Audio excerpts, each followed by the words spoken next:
Hi YouTube, this is Joe Calton with Calton Cutlery. You can find us on the web, caltoncutlery.com. Just shot the second video in the use of a toaster for tempering oven for knife making. That wasn't supposed to be a series, but now we're on the third video, so apparently it is.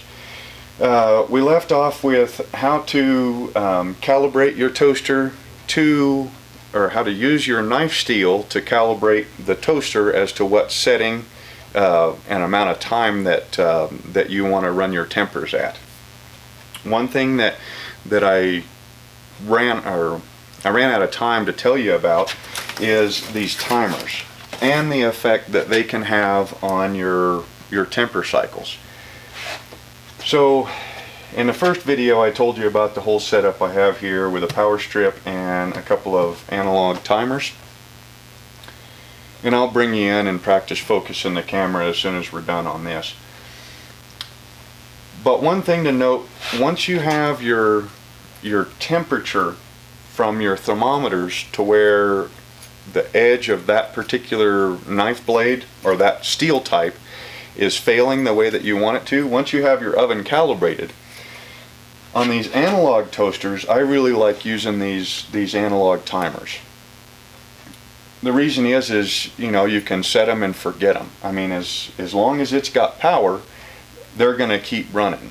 So like with 440C, since we're using that mostly on this series of videos, I like a 2 hours on, or 2 hours at temp, an hour cool, and then 2 more hours at temp, and that's what I like to run 440C as far as the time cycles.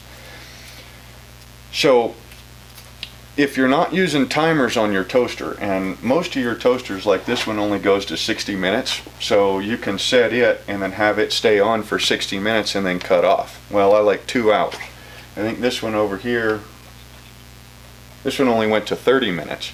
I think the new toaster I have coming goes to 90 minutes.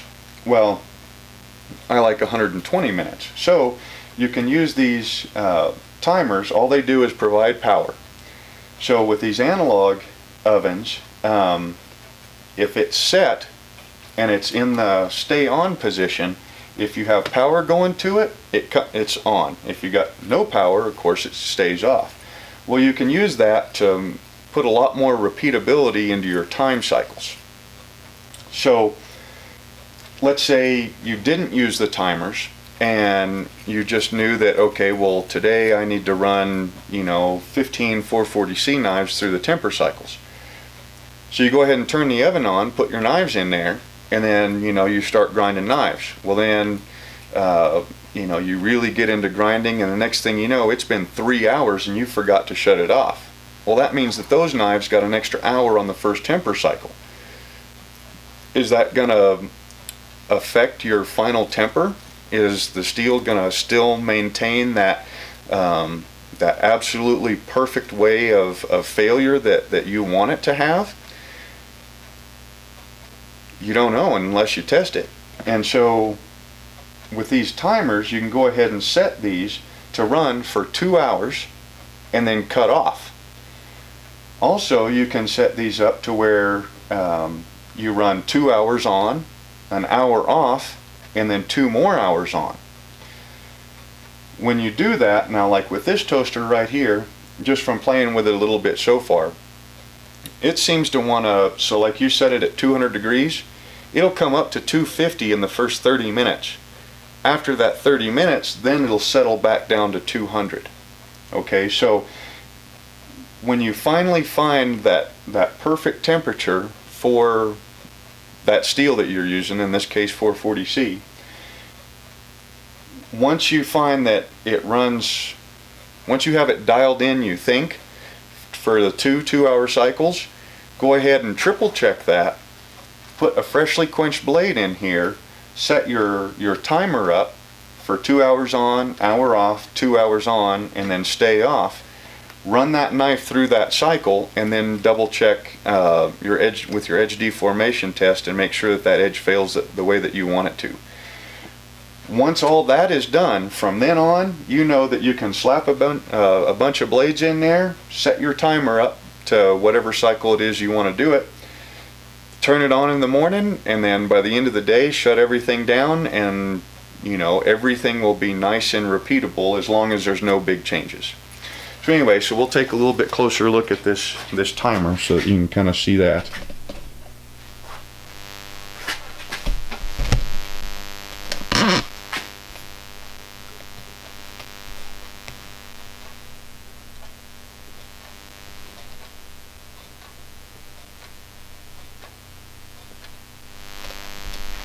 Maybe we need to come over this way.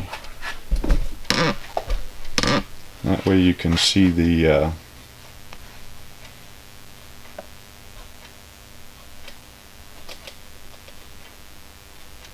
that looks pretty good. Okay, so these, once you turn this on, you've got two positions. This one right here is constant on. See that light came on, and let me tilt you back. Nope. See the light came on that toaster. Okay, so that's a constant on. You can turn that off, and then these right here, they just push in. These are little timer buttons. As long as this thing has power, it's going to continue to advance just like a clock. So if you want to do a 2 hours, you know, 440C, what I like to do there is go 2 hours on, hour off, and 2 hours back on. So let's say that's 2 hours. Each one of these little things is 15 minutes. So we should have roughly 8 on, 4 off, and then make 8 more on. It's kind of tough to see at that angle. So if I was setting this up for a real cycle, I would, you know, be kind of square to it, and I wouldn't be kind of trying to reach around the camera. So anyway, so then once you have it set like that, bring it back up to where it's just about where you want it to, and then I will bring you over here so where you can see the toaster and the timer. I think that looks alright. You should be able to see the lights there. So as this advances, it'll come up. So it hit the little tab in there and pushed it up, and that kind of moves this button over. But you can see the light on the timer and the light on the toaster came on. So it'll sit there for 2 hours. As it goes through the 2 hours, as soon as it gets done with the 2 hours, it falls. The little tab in there falls, cuts the power. As it keeps going, so now it'll go for an hour with no power, and then as soon as that hour is passed, you can see it comes back on again. And then after that 2 hours of run time, cuts off. Big time saver and big not only does it it doesn't save any actual time, but it saves hands-on time that you have to, you know, to be there. And it's also peace of mind, so that, you know, you're not walking around with a timer slung around your neck, or you're constantly checking the clock, distracting you from other work that you might be doing, or, you know, setting alarms on your phone and then kind of wondering, well, did the alarm go off or did it not go off? Did you miss it? How much more time do you still have? You know, you set these things up like that, and, you know, you set them and run them, and then they just do their thing throughout the day. So not only does it save you time, but it also increases repeatability, because now you know that that temper cycle happened for 2 hours, a true 2 hours, and not, you know, kind of whenever you remembered it. With digital ovens, they won't work like that. The toaster that used to sit right here, it was digital, and so, you know, I'd turn it on and then type in whatever temperature I wanted it to go to, and then it would run as long as it had power.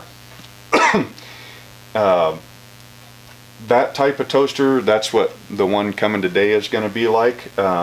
They've got their pluses and minuses, but you typically can't have them run through a whole cycle with these. You can, however, turn them off with these. So on that type of toaster, what I'll end up doing is, you know, turning it on, putting the blades in, setting this for 2 hours, and then when that 2-hour cycle is off, then it just cuts off and stays off.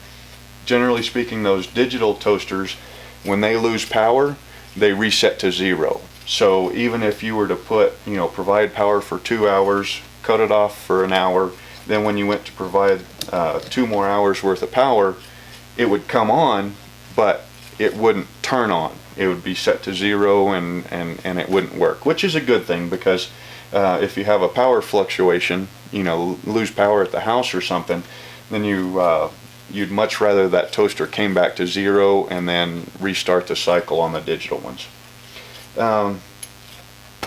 You know, and I want to say that's about it. It's going to be interesting to see if the no autofocus, if it works a little bit better.